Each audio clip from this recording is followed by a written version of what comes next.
kula matur dumateng para sedulur sana kadang ana ing kiwa tengen ingsun kawula badhe ngantunaken tembang boten ngemis nyuwun ditinggal supados kula wonten mriki badhe ngaturaken sembah nuwun kangge kutha kula Sarencang Karanganyar kutha damai resik lan nyaman moga sesarengan kita mlampah bebarengan dengan romansa budaya adat yang masih kental kami berdiri junjung tinggi atas nama tanah kelahiran yang kami banggakan sambut beradu menjadi satu perbedaan tak jadi alasan Bhinneka Tunggal Ika kokoh kita jaga demi satu tujuan ciptakan kota tetap damai tentram aman dan nyaman dan keharmonisan yang kita dapatkan.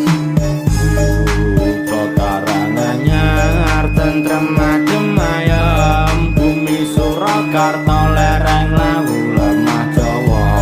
kutha cilik kang den kenal saindenge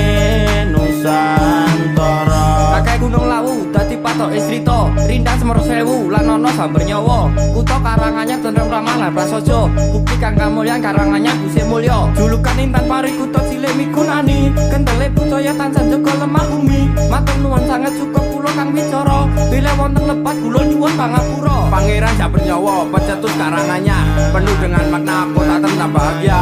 niat sekarang akan selalu dikenang tokoh pahlawannya mungkin kita pernah lupa dari zaman Belanda dan kini telah merdeka kota Karanganyar penuh dengan pahlawannya kebudayaannya akan selalu terjaga demikian kota Karanganyar yang ku cinta.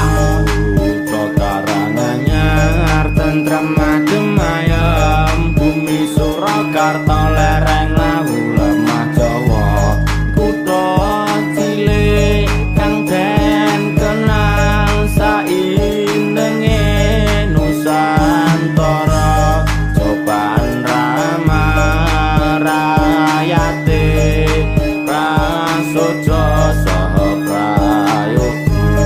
kutha Karanganyar tentrem adem ayem bumi Surakarta lereng lawu lemah Jawa kutha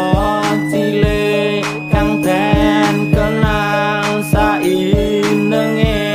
Nusantara